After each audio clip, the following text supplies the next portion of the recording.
My childhood home was filled with secrets, whispers lurking just beneath the surface of every everyday moment. It was the kind of place where shadows danced with a life of their own, and the mundane somehow felt otherworldly. I never thought much of the attic. After all, it was just a dusty, cluttered space I never cared to explore. That was until my sister, Clara, went missing for 3 days.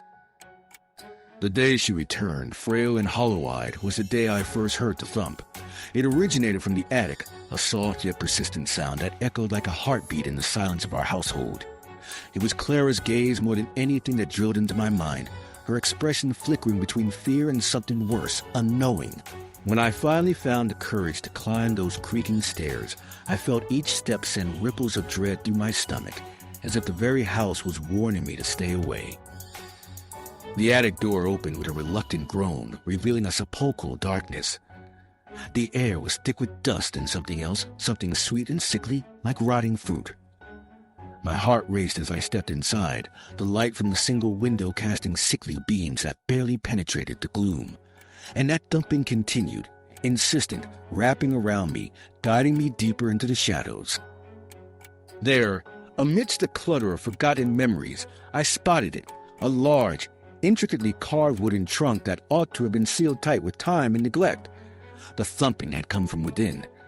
Holding my breath, I approached. My hands trembled as I undid the latch, each click echoing like a drum roll of fate. Opening it was akin to unearthing a wound long left to rot. Inside lay nothing but old clothes, yellowed photographs, and a rusted music box, its surface scratched and marred, an eerie innocence veiling its age. I felt Clara's presence behind me, her breath ghosting my neck as her voice trembled. "You shouldn't have opened that." Before I could respond, the music box sprang to life, fueled by forces unknown.